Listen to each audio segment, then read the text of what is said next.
Talking Tuesday. It's what we do. We just sit around, smoke a pound, and talk about what we do in the cannabis world.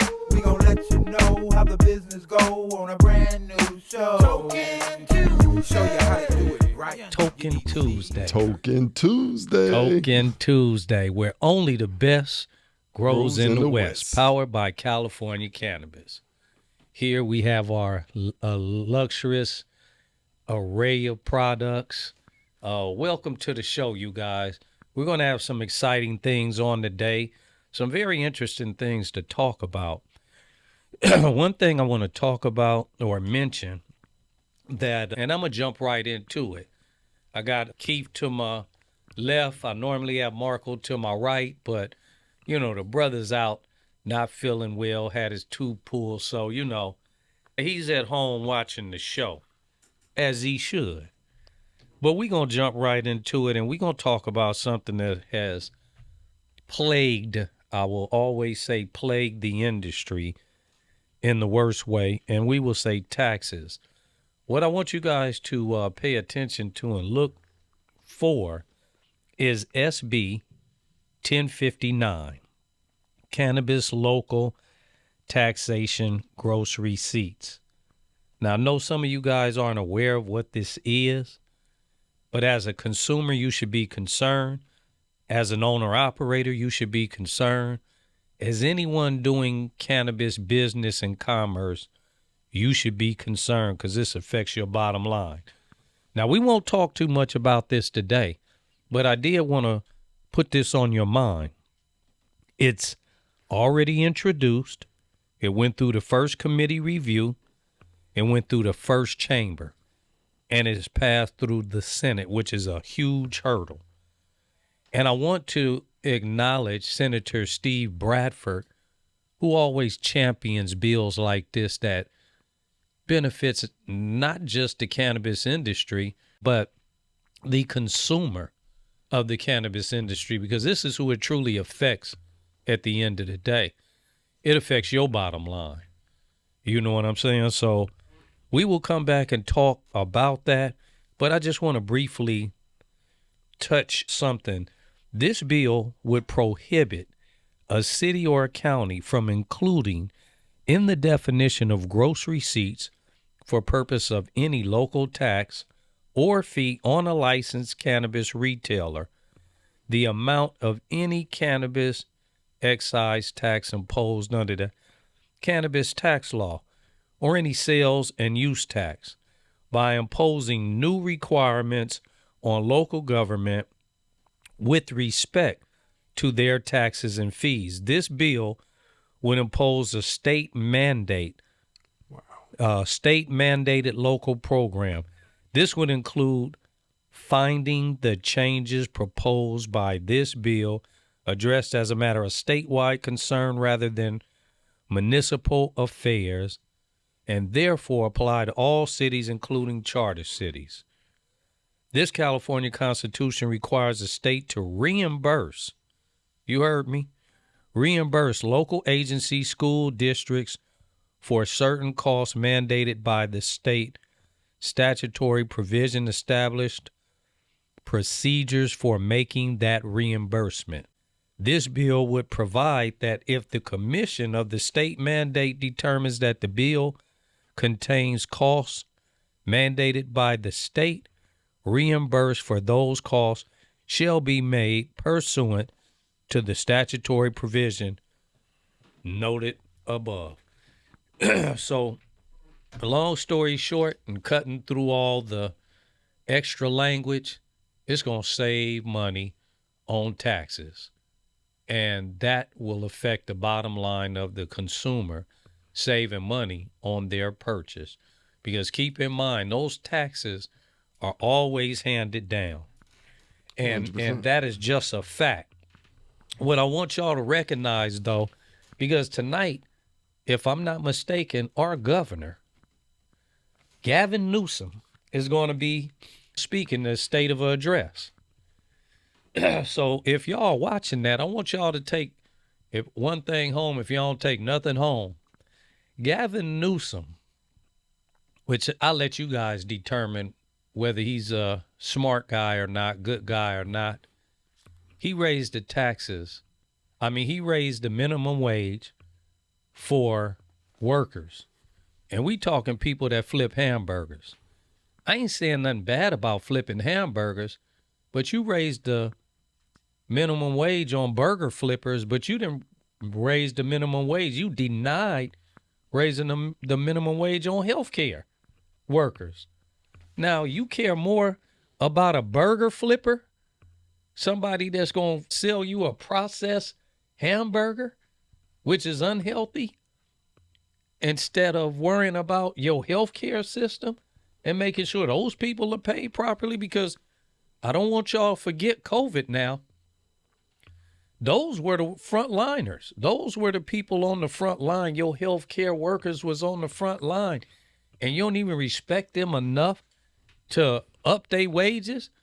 But you going to have a fry shaker and a burger flipper and a malt shake filler raise the wages, and then guess what?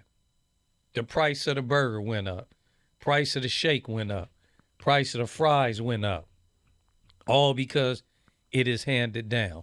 So I say that all to say is that this bill will bring some relief not only to the owners, but bring some relief to the consumer, because then they won't be burdened with that heavy tax that causes unregulated, illicit market to continue to thrive. Now, we're going to come back and talk in depth on that next week, but I just wanted to give you a little taste, a little bump. A little taste. Y'all know what I mean. But I'm going to let Mr. Keith Williams jump right into what we'll be talking about today. So, you know what? Before we go into the subject of the day, let me just get some closing words on that, because we owe it to ourselves to elect politicians that are economically valued to us. We got to stop putting people in office and all they doing is raping us once they get into office. When we talk about, paying a person to flip a burger, in which I worked at McDonald's. That was one of my first jobs, so we ain't saying nothing about that, right? Yeah, we didn't all have them jobs. Taco Bell, myself, Domino's Pizza, Chuck E. Cheese. But I didn't work them all. But it points to one thing. This is why the educational bubble is bursting. Because if you try to tell me that the nurse can't get a raise, but the burger flipper can, there's something wrong with that equation. So, yeah, we definitely got to come back to this taxation. But let's talk about the people that we putting in place to represent us and how well they doing that job. Now, I want to segue right into this hot topic. So if you were reading the Los Angeles Times last week, Friday, June 14, the headlines read, "The Dirty, Dangerous Secret of California's Legal Weed Market." Yeah. The dirty secret. The dirty, dangerous secret. So then... Go figure.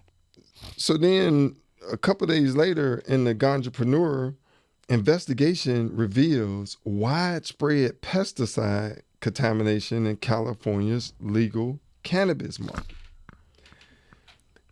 And then you think to yourself, you say, well, hey, we got licenses. Why would there ever be a batch fail and somebody trying to sell it?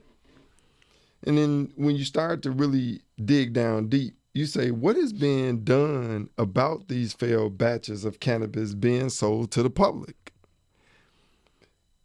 You have to remember, guys, as the price of cannabis started to go down and those profits got thinner and thinner, brands started cutting corners. And one of the first corners is we got to get the yield up. We got to get the yield up. We got to get more. This pursuit of getting more put us into this dangerous land called, I got to put whatever on this weed is going to take to get it to grow more. Mm-hmm. Now, for me and my co-host here, we both girl dads, and when you growing cannabis and you growing those ladies, is a certain care that us as cultivators we put into it. Absolutely. So Virgil, I just want to take a pause and say, what do you think about this mindset that we just gonna put whatever for the love of money on this plant that God created? Well, I would have to say that the powers to be have set the tone of where we are today. And it's very unfortunate. Like you said, people now, see, when I first got into the game, there wasn't a whole lot of cultivators cultivating. And they grew small little crops, but they were really, really meticulous about how they grew their weed, organically grown. They wanted to grow the best weed they could possibly grow.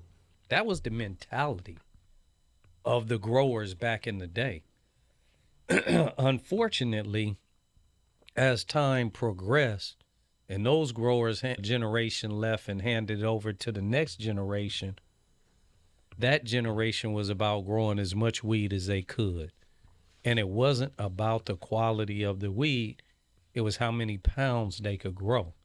And therefore, now you had, I'm going to grow a ton of weed, but I'm going to compromise my quality. And then the quality went down, but the production went up. The price went down, and the demand grew. But the demand grew with a different generation of consumers. And those consumers had really no clue about what they were consuming. All they wanted to do was get high. And this is what you see today. You got people that back then that consume for particular reasons. It was and the for medicine. particular purposes. It was a reason behind cannabis consumption. These days, there's no reason behind cannabis consumption except, let me fire this blunt up, let me light a blunt with a blunt, and let me light another blunt with another blunt to see how high I can get. Right. That's not cannabis consumption. Let's be clear. That ain't cannabis consumption out there, y'all. That's drug addiction. You know what I'm saying? And I hate to even put those words on our precious industry, but you have those type of people that have come into our industry as consumers.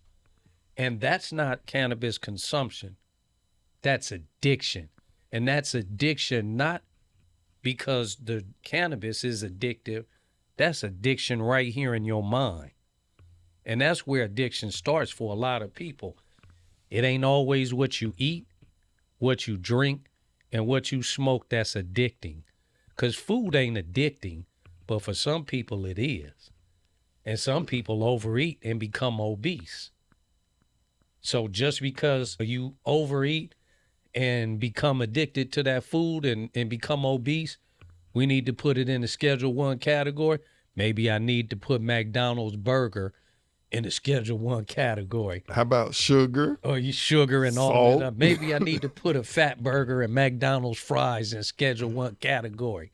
Because people are just getting addicted to it. You know what I'm saying? You see that line around the corner at every In-N-Out burger? Maybe we need to put In-N-Out burger on the Schedule 1, category. But I say all that to say is that, the industry, unfortunately, is making those changes. And now, all of a sudden, after years and years of us going through this, now guess what people are screaming for? Quality. Right. I just want some good weed. I'm tired of all that stuff they got out here now. All these mixes and crosses and this. Just give me some good weed. I don't care nothing about gelato cross with flip candy, juice monkey, and all this old stuff that they doing out there. All they want is a good strain that will relax them when they're stressed out, that will ease the pain when they hurting, that will allow them to recover, after a good workout. Right. Which this is what cannabis does to a lot of people that consume it for the right reasons. to help alleviate their back spasms or any type of ailments, headaches, migraines, you name it. When people were consuming cannabis for the right reason, that's what you got. Right. And this is now where people are trying to bring it back to. And this is where we need to bring it back to. And so we now, as cultivators, we now are wanting to take care of our product even more so now. Right. Our goal this year, as cannabis cultivators in Los Angeles and as cannabis cultivators in Humboldt County, Southern Humboldt to be exact, we are trying to grow the best weed in the world, period. How do you do that? Organically, y'all. Yeah. Organically. Ain't no other way to grow the best weed in the world except for organically. So the main reason why I wanted Virgil to share that, you guys got to remember, this is 30 years of history that we are listening to here. One of the first things you shared was, hey, the AIDS patients looked at the cannabis market as their only medicine. Mm-hmm. And the fact that, this market was what I say grown out of empathy for another human being to see that, hey, they're not providing nothing for this person, but we can do something about this, and we will. So you hear stories about Mary with the brownies. Yeah. And go ahead. I'm glad you brought that up, Keith, because people don't understand the only reason why Prop 215 pushed through the measure was because of AIDS patients. Yeah. And you have to keep in mind, when Prop 215 came in, that was around the height of the AIDS epidemic. Yes, sir. And so people were looking for an alternative medicine, looking for help, looking for healing, looking for something that would relieve the pain, relieve the stress of what they were going through. So that was during that time where it was in California really being pushed for the AIDS patients. And so that's where you got Prop 215, which is the Compassionate Use Act, the CUA, the Compassionate Use Act. And that's why you have SB 420, which is a state Senate Bill 420. These bills came about pushed strongly by the AIDS community. Yep. So great point. Yeah, and the main reason why I wanted to point out the origin of why the popularity of cannabis, in that the beginning origin wasn't always about intoxication. So I always want to go back to the original to show that there was a certain amount of care and empathy that we as cultivators had for the people that we were growing for. So there was a certain amount of quality that we brought to it. When we talk about organic plants, right, I always look at the plant as though it is a living organism, right? Which it is. Which it is, right? So, Virgil, in your opinion, what's the number one thing that's going to guarantee success? And I shouldn't say guarantee, but that's going to give you a better likelihood of success when growing cannabis. Well, I would say appellation of origin. Okay. Always. Break that down. And the reason why I say appellation of origin is because it's where you grow your cannabis. Okay. You know what I'm saying? Like, and so let me just kind of explain appellation of origin. And it's really simple. It's basically the area or the geodemographics of where you are producing a particular product. So let me give you some examples.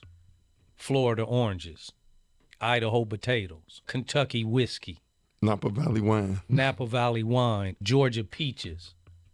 So everybody knows those places where the appellation of origin for those items that were grown a particular way. You want your potatoes from Idaho. You want your whiskey from Kentucky, or you want it from Scotland, which is Scotch whiskey. Right. You want your cognac from France. You want your champagne wine from France because that's the appellation of origin. You want your vodka from Russia. Right. So every place has its appellation of origin, but you want your wine, your cheese, and your cannabis from California. Now, I want to jump right into, well, what make these appellations of origin so important? Now, for Napa Valley wine, people talk about the acidity of it, and it's because of the silicone that comes from the earth. When we talk about some of the cheeses out of Wisconsin, every one of these things are the soil that the animal ate, or the soil that they plant in is bringing a certain amount of taste into the fruit. Absolutely. So when we as cultivators look at, hey, this appellation of origin has the right soil mix, it has the right climate, now we know we got something special. Absolutely. Now, when we talk about that Humboldt area and we talk about that Mediterranean climate that they have, if you go back over to France, they have that same Mediterranean climate that they're growing in. So you start to see some similarities. And the reason why we point that out is that we had pushback on getting appellation of origin in Humboldt for cannabis. Absolutely. Do you want to just... But you know, what I really like to talk about, Keith, because a lot of people don't know all the elements that have to come together to make this thing as great as it is. You have Humboldt, southern Humboldt, which sits right off of the coast, the Pacific Ocean. And that western breeze comes through those mountains of Humboldt. If anybody been in southern Humboldt and been in that region, everybody knows when you look at that soil, that ground, you see those strong redwood trees that have been growing there for years. Those trees wouldn't have been able to grow as strong and tall and big as they are if it didn't have good soil to grow in for those roots to really dig down in that soil and feed off of that. Then you got ferns out there, you know, which are your Christmas trees. So when you look over that vast hill or mountains of trees, it looks like a beautiful, just billions and billions of Christmas trees out there. Green and lush, which brings oxygen. All of those trees brings the best oxygen, combined with the western wind coming off of the Pacific Ocean. Man, that it just creates a great atmosphere for cultivation that you won't get that mix. You won't get it anywhere. You won't get it anywhere. Central California. Exactly. You won't get that. Nope. It just is appellation of origin, man, is super important, and you got to understand that and understand why. And so with the rich soil that it is, and yes, we do put amendments in there.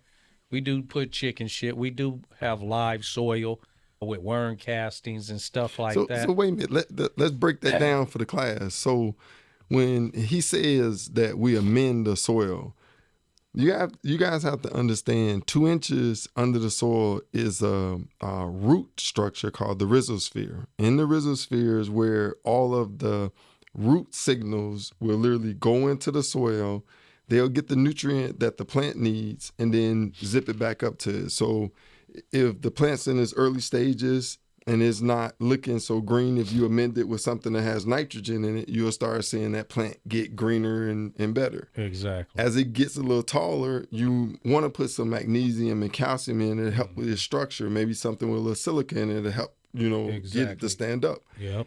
These are all things as cultivators, we're literally looking at the plant and allowing it to talk back to us in its environment and giving it the best chances to succeed and flourish. It's no different than the human body. When you could tell, like you have some of those, and we talked about it in the last episode. So if you go back to our last episode, and we talked about iridologists, which are homeopathic doctors, which are naturopathic doctors of using natural medicine. Most of those doctors, when they diagnose you, they look right in your eyes, in your retina, and they can tell what's wrong with you. Tell where, what's your ailment or what's ailing you. And so we are like that as cultivators, like a homeopathic doctor that looks at our plant, and our plant speaks to us and tell us what it needs by the way it looks, by the way it responds. If you see your pet, your child, or even your husband, wife, or or a family member, and they're slumped over or they're not active like they normally are, you automatically know something wrong with them. You could look them in the face and they just look tired or they look drained, and you say, are you all right? You can look and tell something's going on, and then therefore you begin to assess what's going on, and then you begin to try to figure out, what does this person need? Do they need nutrients? Did they not eat today? Well, what did they eat today? Did they not eat the right food? Because you could either overfeed your plant, or you can water your plant too much. Then your plant doesn't uptake its nutrients. You can have a salt lockout, which means once that happens, your plant is not pulling in the nutrients that it needs. There are so many different things that can happen to your plant, but you have to pay attention to it, look at it, and know the characteristics of the strain and the plant that you're growing. Now wait a minute. You giving a thesis level class over here, so we're gonna have to slow you down and get you back to us fifth graders over here. Right on. So let's break some of this down, okay? So we talk about varietals. So when we talking about the genealogy of cannabis, certain plants like certain climates. They like to be fed a certain way. So we always look at the plant. The thinner the leaves, the closer it was grown to the equator, the more thicker the leaves, the farther away. So basically we saying thinner leaves, warmer climate, thicker leaves, colder climate. So we talking about like up in the mountains, Afghanistan, that's where some of your indicas or your OGs came and your from. Kushes. Yes, sir. Hindu Kush. Yes, sir. And then when you talk about your sativas, we talking about something closer to the equator, like your Maui Wowies and your train wrecks and Malawi Gold. Yes, sir. So the reason why we point out the characteristics of the varietal as a cultivator going into the climate, you have to have the knowledge of the genealogy of the plant to get the most out of it. That's right.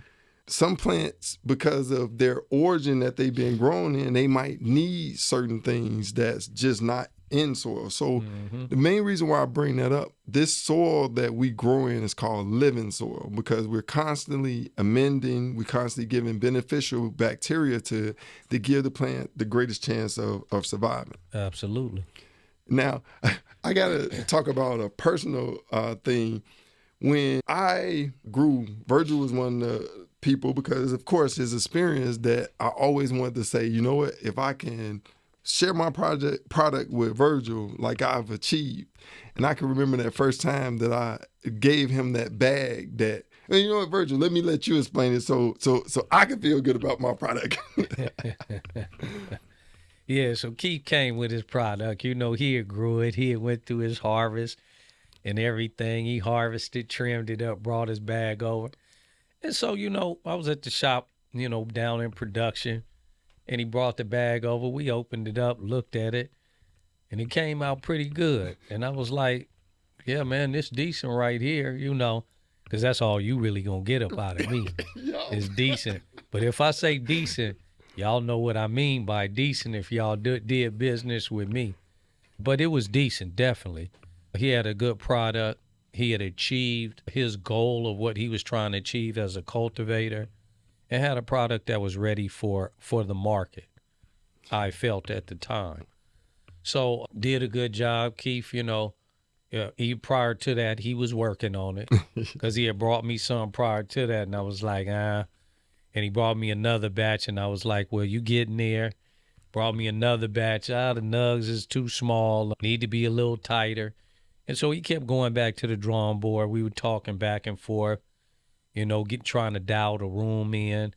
The humidity was a little too high, and at a certain time it was a little too cold, and wasn't getting enough this and wasn't getting enough that. And so finally he tweaked it and got it down and came with some decent products. So he was kind of proud of that one. Now I share that to let you know that there is trial and error in cultivation, but it's the journaling, it's the process, it's to know that, hey, I took something that either was grown from a seed, either grown from a clone where I have a mom and I'm taking a cut of it, letting it root, and then Or now these days grown from tissue culture. correct. That I got the plant to express itself the way that it should. When we talk about that plant expressing itself in the way it should, we talk about bag appeal. You know, how chunky are those nugs? Does it line up with the characteristics of the origin plant, right? Absolutely. You wanted to give you its best product, its best yield. So it's basically like training an athlete, and we'll talk about that because we're in the times of Olympics, and right now the Olympic trials is going on. Oh no, it's off today. Be back on Thursday. But you talk about like an athlete. You train that athlete, and you want that athlete to be the best that they can. So you, as a coach, have experience on working with athletes. You know what to give that athlete and what not to give. And every athlete is not going to be trained the same identical way. As a coach, you look and say, well, this athlete has more foot speed. This athlete is stronger, but not enough foot speed. This athlete is quick, but not fast. Because there's a difference between being quick and fast in track and field. There's a difference between running long, strong versus running short, strong, you know. And then you have some of those that are just gifted and have that natural talent, like that young kid, little 16-year-old kid that ran the 400 with them grown men, still came in sixth place among grown men. The little youngster out of I think Maryland, he was out of going to Bullis High School out of Maryland. The boy got wheels on him, and he's something to look to. His name Quincy. Hey, look, and we can't forget to mention our girl. You know. Oh yeah. She our first sponsor. Yeah. Hopefully no doubt. one day. So, you know, say that, you know, you have to, just like growing your plant, you have to know what to do to get the best yield out of that plant. And so Keith was learning the characteristics of his plant as he was going through trial and error to figure out what he could do to get the best yield. And he began to lock into that, dial into that, and it began to give him the best yield that plant could have given him by understanding how his room needed to be dialed in. This is why when people say, oh, I want to grow weed, everybody can't grow weed. Nah, everybody can't grow no weed. You know, just like everybody can't sell weed. Yes, sir. If that's the case, we all own shops and we all be super successful, but everybody can't do that. And cannabis, the business, is not for everybody. Because I hear people so loosely say all the time, oh, I want to open up a shop. Oh, I want to create a brand. Oh, I want to cultivate. Oh, I want to manufacture. Like it's just something that we started doing last week. Right. No. Some of us been doing this 10, 15, 20, 30 years plus. And we didn't get this just overnight. This wasn't something we popped up and started doing, being the greatest in overnight. So it takes time. It takes patience. It takes a lot of hard work. It takes a lot of resilience. It takes a lot of falling down, getting up, dusting yourself off, and going back at it again. This ain't a fly-by-night industry where everybody and their mom and daddy can jump in and be successful. And if it was, and all these brands wouldn't be failing. All of these retailers wouldn't be closing down. All of these people that came in thought that they was going to make a ton of money and lost a ton of money, that wouldn't have happened to them. So understand, this ain't easy. It look easy. And people like us, unfortunately, and I say unfortunately, because when people look at us, they say, damn, that look easy for him. But they don't know all the years it took for me to get where I am. And I make it look easy because, shit, after 30 years, it should be easy for me. Right. I should be able to do this with my eyes closed. But don't think you can come in after 2 years and all of a sudden now you calling yourself an expert. Yeah. You calling yourself, oh, I know everything about cannabis. 2 years, you ain't learned nothing. Yeah, You ain't even touched the tip of the iceberg of what this industry is all about. And half the stuff we just spoke to y'all right now, y'all didn't even have a clue. So I know you don't know nothing. But if you stay open to learn something, just as I still am open to learn something, even after 30 years, then you'll never fail.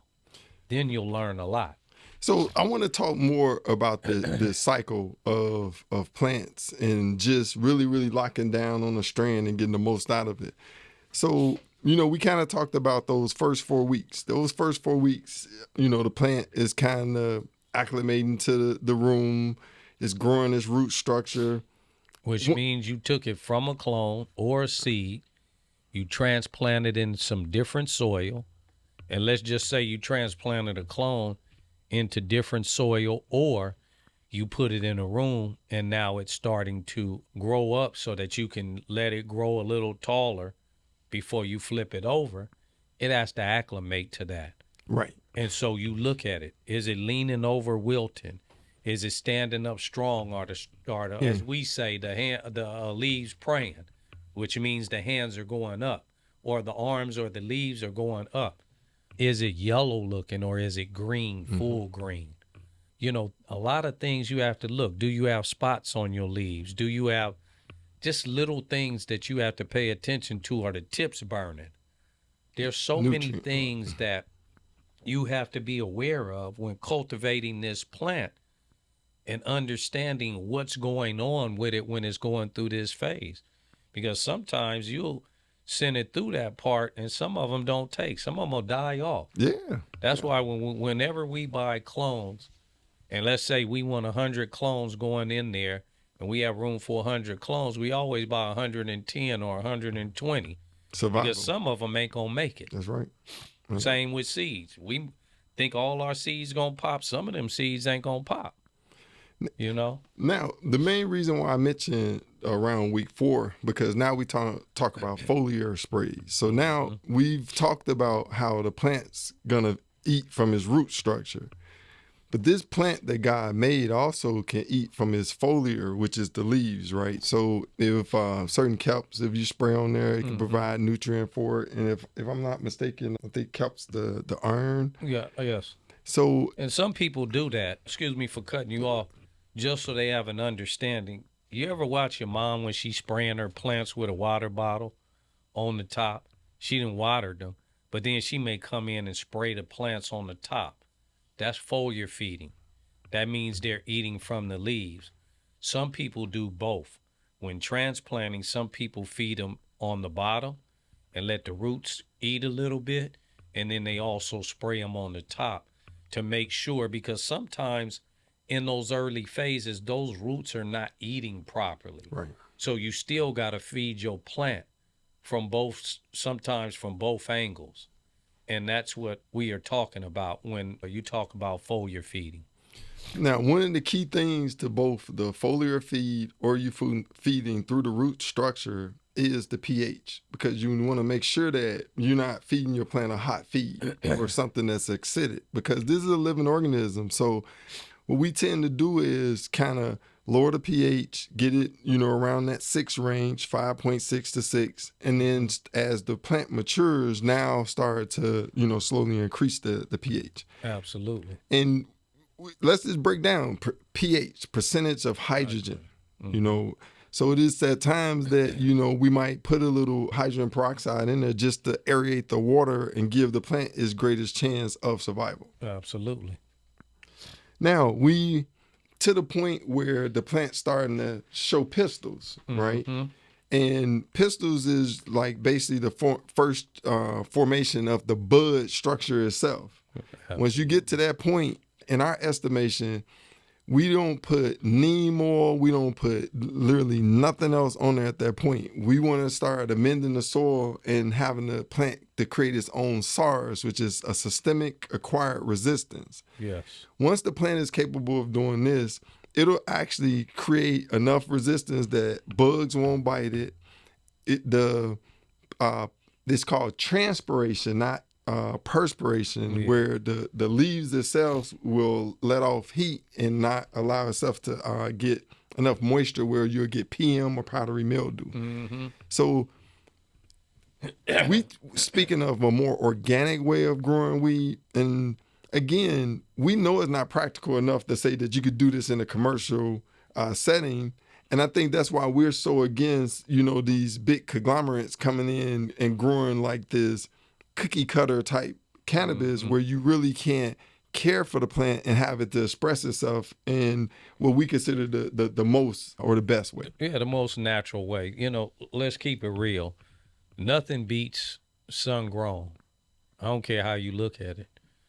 If you a real consumer of cannabis and you've consumed sun grown cannabis versus indoor light grown, synthetic light grown cannabis, it's a big difference. It's a big difference on your high. It's a big difference on your smoke. Big difference on your taste when it's grown from the soil versus in rock wool or cocoa or perlite, which is a simulation of both aeration and soil, so to speak. Still not going to match that true earthly, amended, sun-grown cannabis. And, there's nothing that can match that. And that's why California Cannabis has our California Cannabis Farms product is one of the number one selling products. That outsells my indoor weed any day of the week. Why? One, affordable, but not only affordable, some of the best weed you can get. People don't tend to forget. Before there was full-blown indoor-grown weed, everybody was smoking outdoor. Yes, sir. And let's keep it real. It was outdoor, not indo. You know what I'm saying? So, you got to keep in mind. And that was some of the best weed that was out there. That was back in the chronic days when people was talking about that doja, that dodo, that indo smoke. You know what I'm saying? But to your point, even when you look back in the day, the people that were smoking outdoor weed, it was in particular regions. Because when you talk about going up in that northern Humboldt in that Mediterranean climate, you got some areas up there that might be 95 in the daytime, 50 at night.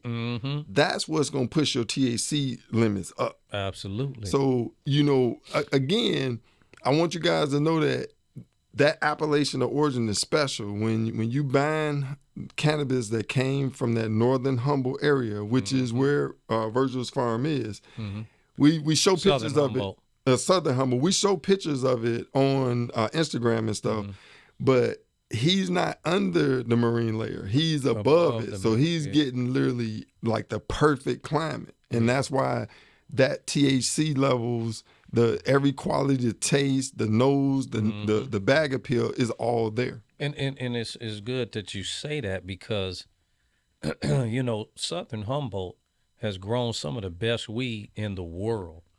And, we used to always say, like, because you got Trinity and Mendo, which is the Emerald Triangle. But let me tell you, I'm biased to Southern Humboldt, not only just because I'm a Southern Humboldt grower and been up there 30-something years. I bought weed from Mendo, and it didn't match up to Humboldt. This was even before I became a grower. And I was just a buyer running up there, transporting and buying weed. I bought Trinity County weed. I bought Mendo weed, and it just didn't match up to Southern Humboldt.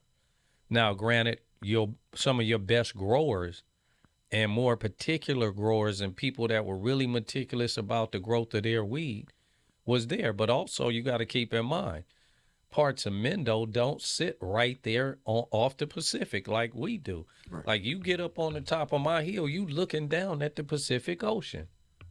You just don't get that except for right there in Southern Humboldt. You get it in certain parts of Northern Humboldt, but man, just that little swell and swirl of where the breeze comes in. And like you said, in Humboldt, it could be 100 degrees in the daytime, and everybody knows soon as that sun go down, you better be putting on a hoodie. You better be layering up because then it gets cold. Now we talking 40 degrees. We ain't talking 50. We talking 40 degrees at night in those mountains because the mountains keep that cold in. Those redwood and fern trees keep that cold in. And so when that cold hits, man, you better start layering up. You better throw your beanie on, your hoodie on, and be ready if you still going to be working through the night. and that's when the sun is starting to set. Right. So right. yeah, you're right about that, man. Big difference in big extreme difference big is extreme in the difference. climate within one day. And like you say, that's what causes that THC level to jump up out of there, and your plants to turn purple because of that cold. Because of the coldness. And see, the only reason why I bring that out, like when we talk about, you know, I look at both. When I look at the street, you know, everybody want purple weed, right? But the reality is, there's more sativas that are purple than it is of OGs or Yeah. Kushes or anything else. Yeah. So, you know, you got to know what you're asking for. Like, it's more than just one characteristic. Absolutely. You know, like knowing like the genetics behind your flower can save you a whole lot of time, because you know how it should express itself. Is it aligning up to what it should do? Absolutely. Not THC level, because THC level don't have nothing to do with reducing pain, don't have nothing to do with bringing down your anxiety, has nothing to do with dealing with PTSD, has nothing to do with that. And so you need to understand, like Keith said, the plant, what strain that you are consuming and for what reason. Because each strain has a reason for consumption, right? And once you begin to learn that and put that together, that's like, I'm not going to give you, if you have a headache, I'm not going to give you Vicodin. I'm going to give you a Advil. You know what I'm saying? If you got a cut, I'm not going to heal it with, and you cut it with something that's metal sharp and maybe a little diseased or poisonous. You got to get a tetanus shot. I can't just patch it up and let you go and say, here, pop a couple of pills and you done. You have to understand what you taking for what reason. Yeah. You know what I'm saying? So yeah, you know, and it's so important that we really bring this out as we go into this rescheduling. People really need to line up what is the ailment that I'm trying to treat. So when we talk about even dosing that situation, we at least are intentional at what we're doing. Now, I bring that up from the standpoint of essential oils. We all know that if it's more citrusy, it's more alive. If it's more oily or gassy, it probably would be more sedating, like your chamomiles and the lavenders. So one of the things that we always encourage people as a point of reference is, if you kind of see the notes of terpenes that you're picking up, it can kind of give you an indicator of how it's going to affect you. Again, this is an indicator. We all are different. Each one of our endocannabinoid systems are different. And at this point, it probably would, benefit us to kind of journal about it to see how it's reacting to us. So it's more of a specialized medicine than, just what the article said. absolutely. It's important that we say that, and we not gonna keep beating a dead horse, but you guys just gotta understand and know what you're consuming, especially when you go to these unlicensed and unregulated shops. You gotta know what you're consuming. The unfortunate part is that you consumers are so uneducated.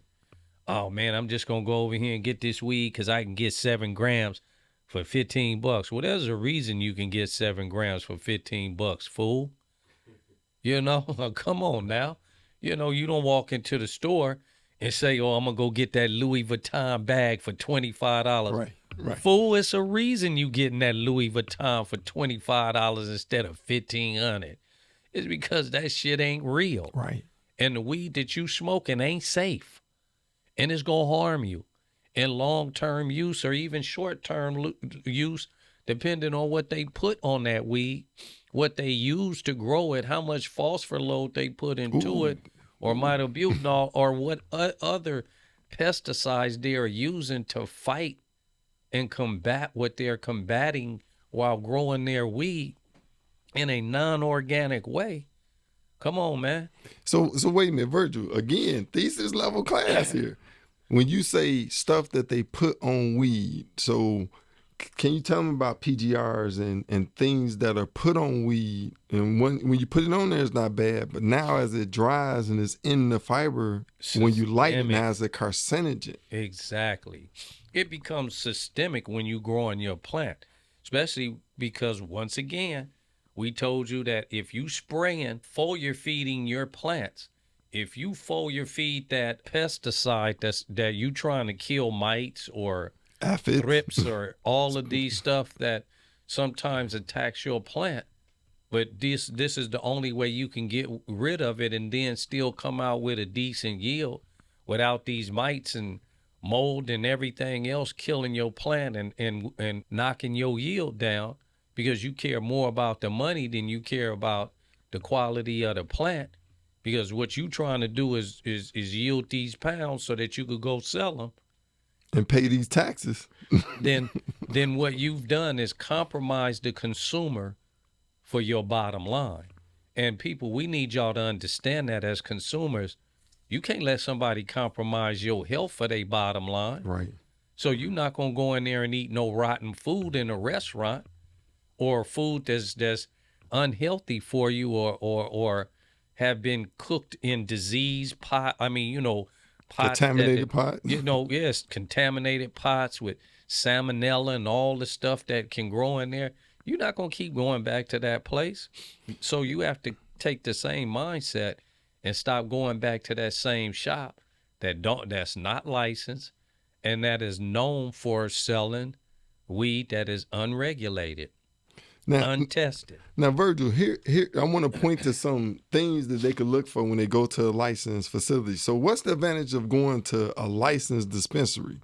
Number one, all licensed dispensaries going to have a COA on their product. That's a certificate of analysis. That's saying that I care enough for you that I batch sample what I'm selling with you and here are the results of it. And on that COA, it's basically going to break down through the battery of tests that the state of California gave. Did I pass or did I fail? And if I passed, these are the indicators that I passed, then, which means that it's safe for you to consume this without anything happening for you. Through the process that Virgil and I are telling you, organic growing, we never have problems passing these tests because from the beginning to the end, there's never anything put on there. But there's always the handling of it. We've heard of situations where employees might went to the restroom, handled the cannabis, now it's fecal matter in it, and is going to fail for that. So we bring that up to say that this is the first indicator as a customer that you could utilize to say, hey, am I getting some from a safe environment? Now, what you're starting to see in these newspaper articles that I mentioned to you earlier is people circumventing that. So that's why it's a trust relationship. Once you've actually, got into a situation where a person is giving you a high quality product at a cost that you can afford, you just want to make sure that you establish that relationship, because some of the stuff what we're seeing is because they're trying to drive profit, but the reality with the taxes and everything else that's going on is just, hey, I can't afford to get rid of this product. I got to get whatever I can get out of it. And that's at the estate of the customer. So let's just make sure that we're being vigilant about what we put in our bodies and making sure that if you see something, say something. Exactly. And so bottom line, what he's saying is you have to deal with places, shops that you trust, knowing who runs that establishment, knowing the characteristic of that person that runs that establishment, knowing the integrity of the person that runs that establishment. And you can always walk into an establishment and listen to the staff and tell whether they there for the money or whether they there for the people. Because half of the people when you walk in there are very uneducated, don't know what they selling. You ask them, oh, how is it? Oh, it's dank, it's bomb, it'll get you high, this, that, all the empty and blank answers that anybody will give you just because they trying to sell you some product versus educating you. Oh, this has a terpene profile of such and such, such and such. It was grown in this medium. Exactly. And this is sun grown versus this is grown here. And it, to really intimately know the product that you selling. Oh, this is biodynamically grown, which, people will understand that, versus this is grown, in this fashion. And to be more educated about the product that you produce or the product that they produce and knowing that this is a trusted brand like California Cannabis, Blue Gorilla, and Good Life. These are trusted brands of people who care about the product. It's not about the bottom line here. Been in the industry 30 years. We going to make money regardless. But it's not about the bottom line. It's caring about the people that we're serving. I don't care about the shop over here or the shop over there. I care about the end user. Right. I care about you guys, the consumer, because at the end of the day, you guys are going to make the determination whether I got a quality product or not. And that determination is made by once you purchased it one time and you come back again and again and again because you like that product, that lets me know it's a quality product. So I care about the consumer. I'm not over there trying to push this product and put it in every shop out here to make everybody say, well, it's sitting in 50 shops, so it must be good. Right. No, they just had a great marketing team that got that put in 50 shops. Just because it's put in 50 shops don't make it good. It just make it that they had a great marketing team, and so they inundated it with a lot. Just because it's a McDonald's on every corner don't make that food good. You understand me? Accessibility over good and quality. Exactly. And so the people that are really making quality products, I do want you to understand this is in small numbers. Let me give you a case in point. When you think about going to a restaurant, them chain restaurants ain't where your best food is. Them one-offs is where your best food is. And they only stay one-off. Why? Because they don't want to compromise quality for accessibility.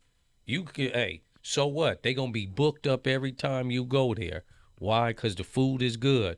And they got one spot. They may open up another one in another state so that they can supply that same goodness to another state.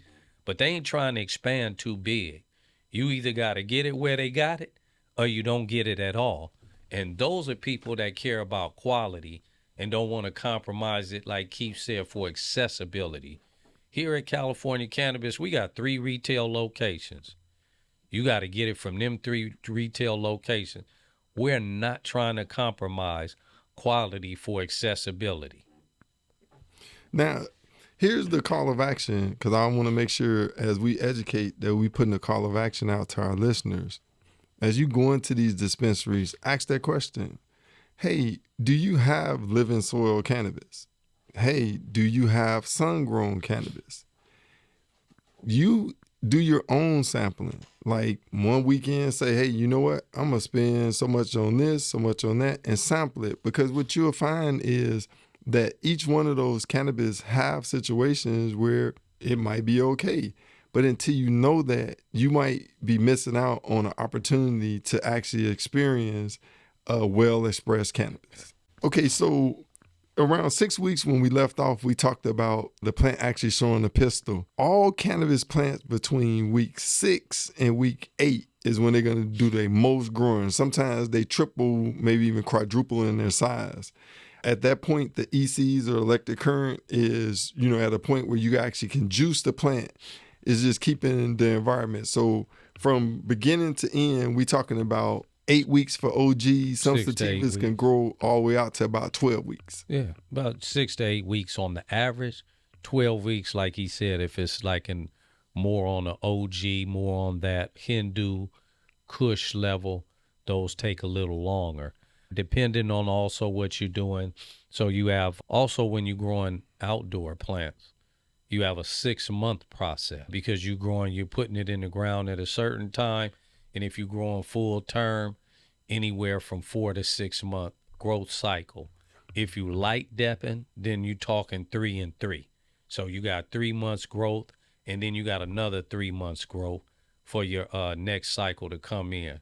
So this is what we're talking about as far as outdoor grow and indoor grow. Right. Generally, this is what you look at. You may go, it depends on what the weather is like.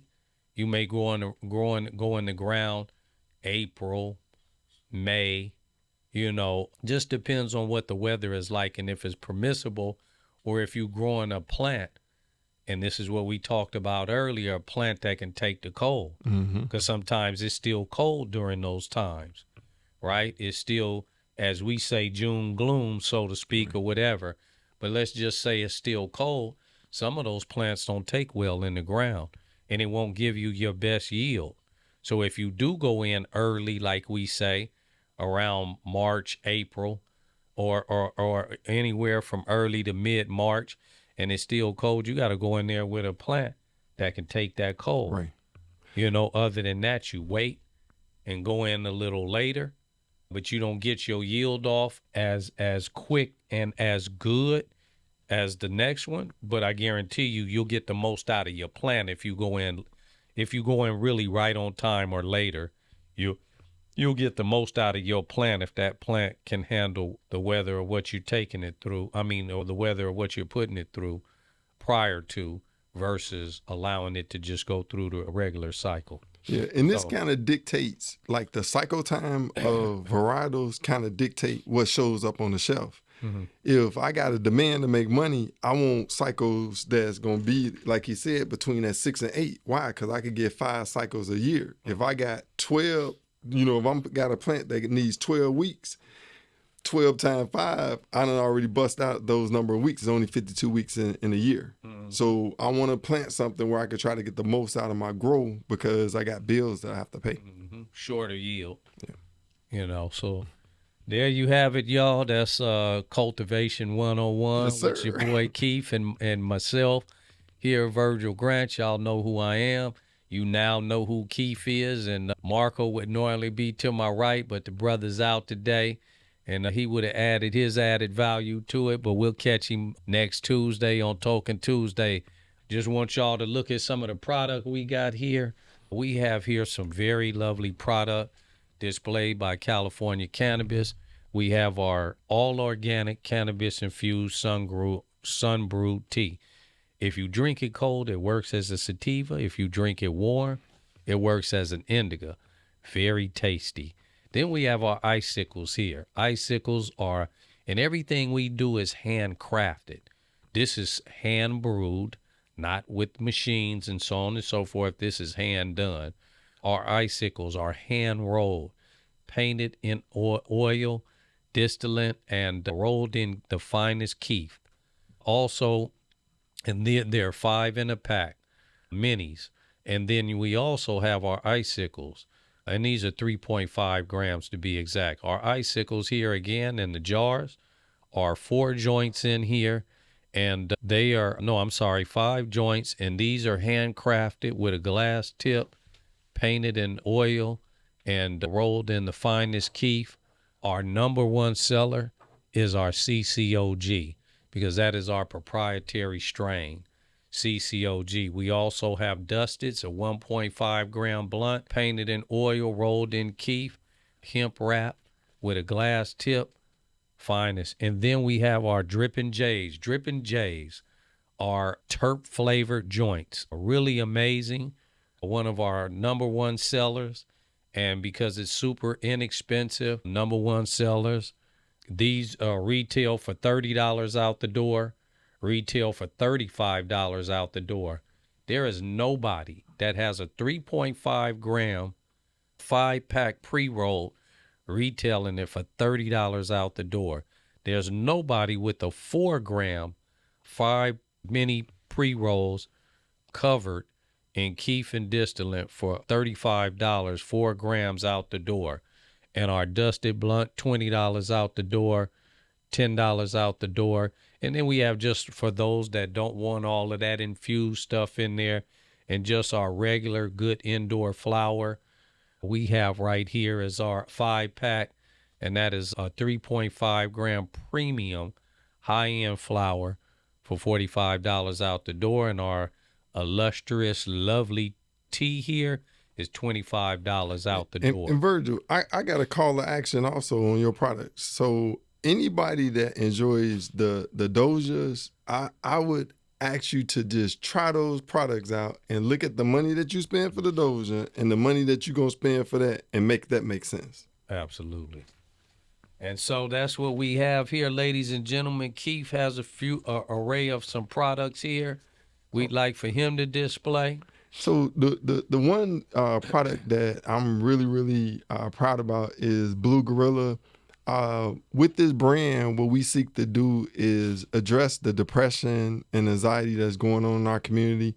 We look at it more of an epigenealogy situation where the traumas of our past are, we dealing with, but we're not dealing with it from a healthy environment. So what this brand looks to do is to provide adaptogens, juicing, exercise, just a different lifestyle brand that utilize cannabis as part of the solution.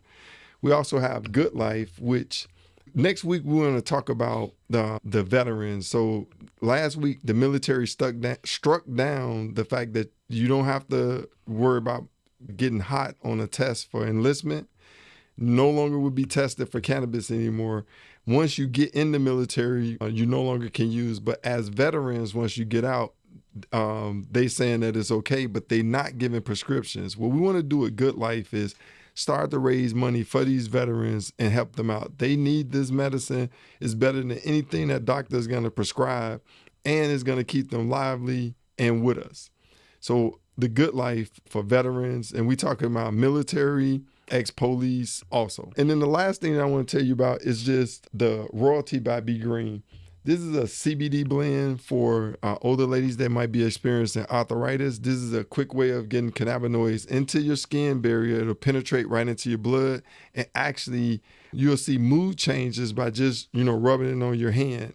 We also have tea for anybody who's going through that time of the month. It will actually relax the cramps or any type of small ailments that you have.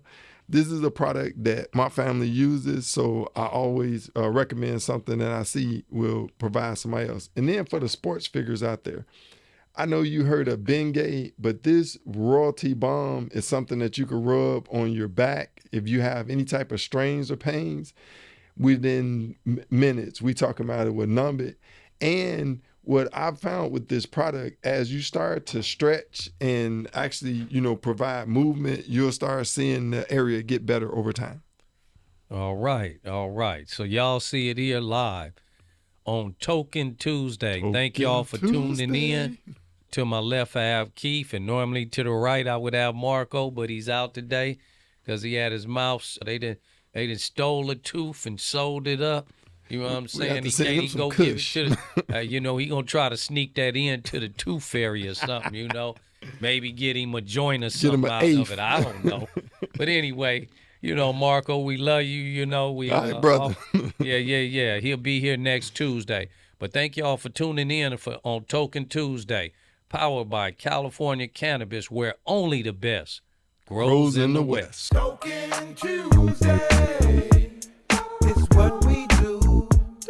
We just sit around, smoke a pound, and talk about what we do in the cannabis world.